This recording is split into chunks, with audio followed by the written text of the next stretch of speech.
helmets on, and take the field. Let's go, let's go. News Talk 790 WPIC, Sports Radio 96.7, and Thiel College present Inside the Huddle with Thiel Tomcat head coach Dan Blume. It's time to review last week's game and preview the upcoming matchup. And now, here's the voice of the Tomcats, Hugh Ringer, with head coach Dan Blume. Welcome back to the Pick Sports Line, and it is time for our weekly Inside the Huddle conversation with first-year head coach Dan Blume of the Thiel College Tomcats. Well, Dan, let's look back at Saturday's ball game in Cleveland, Ohio against Case Western Reserve. Your team faced a Spartan football team that lived up to its advanced billing, beating the Tomcats 48-21. And one of the things we talked about a couple of times last week was the fact that this club is equally proficient on offense and defense, and I guess they showed up well in both areas Saturday, didn't they?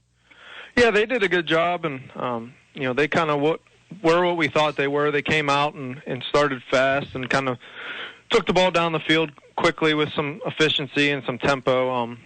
And I think we started to settle in. It was just at the end of the day they made more plays than we did, but they're definitely a good football team. Yes, they certainly are. And what about their quarterback? Kuda certainly was everything you told us he was, running the offense superbly, running just well enough to keep you off balance and throwing when he had to and very accurately. Yeah, they did a good job of kind of, mixing the run and taking advantage of some mistakes we made. With just the zone read game, a couple times we squeezed too much or they caught us in a call. They did a good job kind of figuring out our coverage mixes based on alignments and kind of taking what we gave them. But at the end of the day, we kind of talked and we couldn't give up the big plays. And unfortunately, that kind of bit us in the butt again with we gave up the one play 60-yard drive and the one play 72-yard long touchdown passes that I think they threw for 340 and you're talking 130 of them were on two plays. So I was happy with how we played overall, kind of if you take away the big plays, but unfortunately those are part of the football game. Right, and I think, Dan, a group that deserves a lot of credit for Case Western was that offensive line. They kept the quarterback clean. They opened up holes for their top running back, and you couldn't get a pass rush against them, could you? No, they were big body guys. They were probably bigger and stronger than we actually thought based on film. And then kind of part of with that was we didn't really want to blitz them or kind of rush up the field too much because we were afraid of the quarterback draw and him scrambling. So that kind of negated our pass rush. But they did a good job, too, as far as, getting a body on a body and staying on us and not letting us get any quarterback pressure either. Dan, let's talk about the play of some of your players. First of all, Ryan Radke, your quarterback, threw for 169 yards and 2 scores and rushed for 142 yards and a touchdown. Now, that 300-plus all-purpose yards looks good on the stat sheet, but I would imagine as a head coach you would feel that to really be in contention to win that game, you need to be able to spread the ball around a little bit more, but Ryan kind of had to do a lot of it on his own, didn't he? He did. He took what they gave us. The first 2 drives, I think Ryan missed a few reads. There was a give read on a run play that we thought probably could have went for a big gain that he pulled, and we got a few yards on it, but I think it could have been a bigger play. And then we ran a speed option that was a pitch read that I think might have went for a touchdown that Ryan kind of fake pitched and kept. So he cleaned it up as the game went on, but I think we could have spread the ball a little more with a couple cleaner reads throughout the game with the run plays, and then they did a good job mixing coverages, but we missed a couple throws that maybe could have been big plays where we were trying to spread the ball around a little bit. But I give their defense credit. They did kind of what they always do, and they make you drive the field, they make you finish drives, and then they did a good job mixing coverages and trying to keep us guessing, and making it a little tougher for Ryan with bringing pressure and mixing coverages for his reads.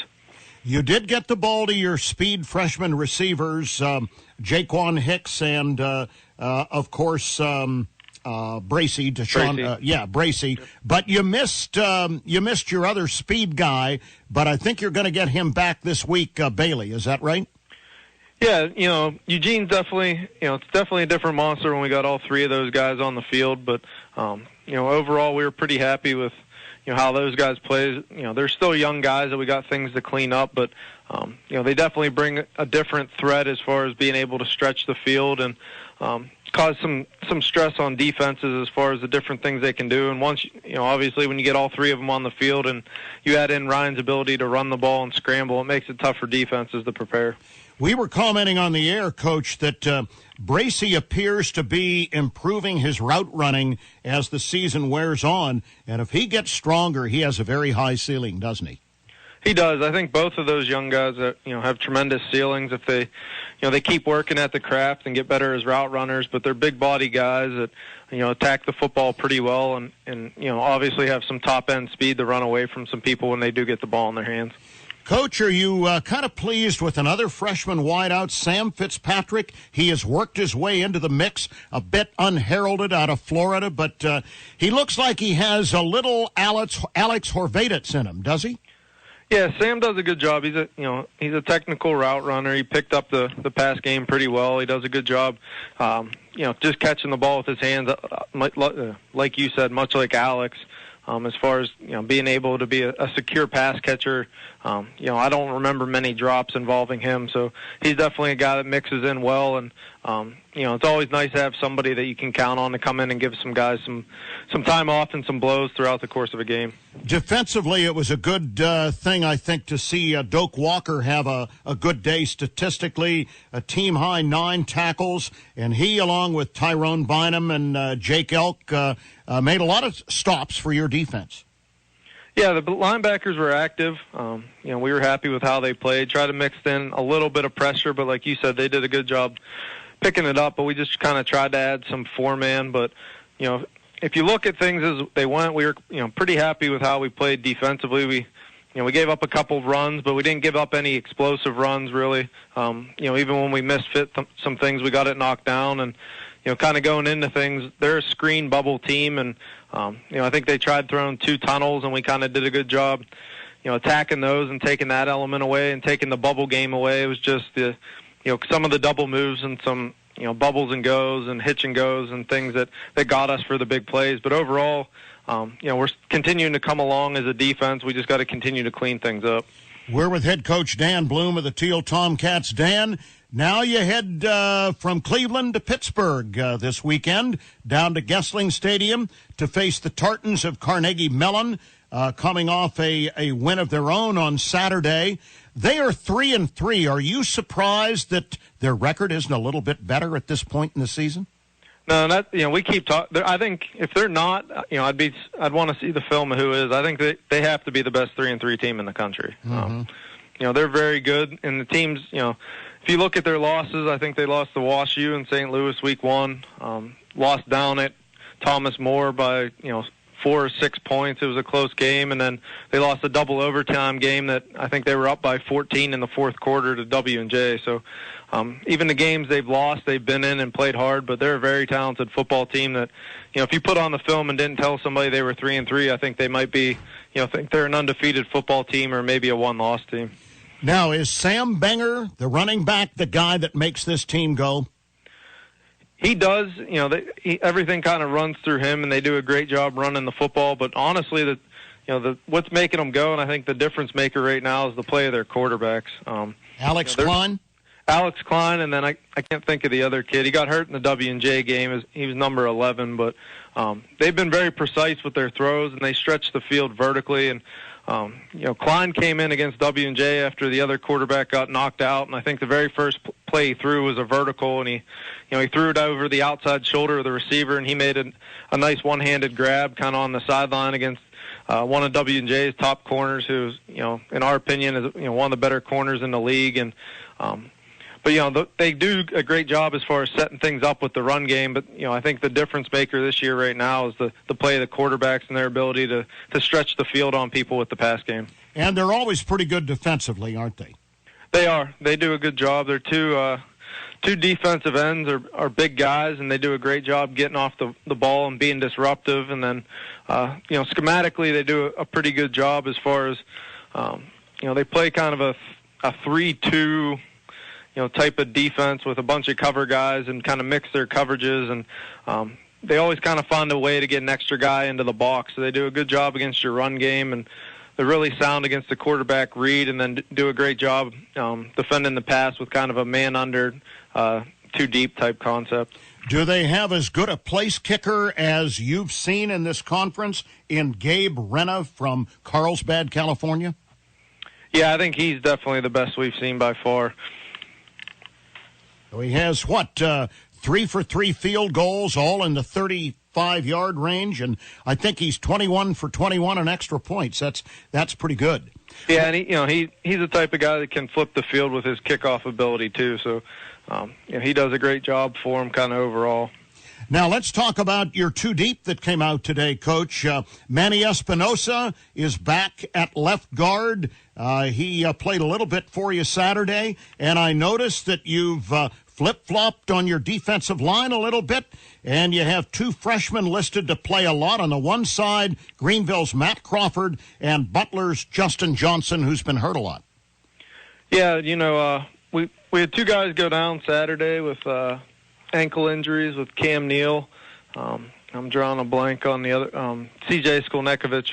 So that kind of, forced Manny's hand. Manny was starting for us earlier in the year and had to kind of make a comeback, coming back off an injury. So we were kind of working him slowly back in, but he was thrown into the fire a little bit. And then same thing kind of with D-line. We're just a little, lacking a little depth right now up front with the O and D line. So Crawford's a bigger body guy that's kind of played a lot hybrid linebacker D-line position, and then JJ was a defensive lineman for us before his ankle injury, so those guys are going to help add some depth for us here moving forward. And how close is your nose guard Joe Krim to returning? Hopefully soon. He's been battling back. The guys are on fall break now, so we kind of let them go at noon yesterday, and we'll bring them back at noon tomorrow. So we're hoping to have Joe back healthy and ready to go here this week. If not this week, upcoming here soon. Well, that'll be good. Game time at Gessling Stadium on Saturday is 1 p.m. We'll be on the air with the Countdown to Kickoff show. And, Coach, I assume you've met your counterpart on the other sideline, 30-year veteran Rich Lackner. Have you met him? Yeah, I've met him a few times through camps and things over the years. Trinity, when I was there, we kind of recruited this very similar type of kids, so I bumped into him at the Ivy camps and things a few times. And then, since I've gotten the job, saw him a few times this summer with the camps and the preseason coaches meeting. So, he's a great guy. Kind of just gave me words of encouragement, told me not to get frustrated. It's a process, and he kind of joked that it took him 30 years. He's had a good program, but there's always a battle to overcome. So he said, just be patient and work through things. And Dan, you may not be aware, but we hope it doesn't happen. But if Lackner wins over the Cats on Saturday, that is win number 200 in his illustrious career. Well, I'm hoping we can prevent that, but one coach does get his 200th. I'll be excited for him. That's right. Well, have a good week of work after those kids come back refreshed from a few days of home cooking, and we'll see you down in the Oakland section of Pittsburgh on Saturday. Thank you. That concludes this week's edition of Inside the Huddle with Thiel Tomcat head football coach Dan Blume. Join the coach every Monday during the season at 6:05 with Hugh Ringer to get inside the huddle of Thiel football. Stay tuned. The Pick Sports Line returns right after this short break.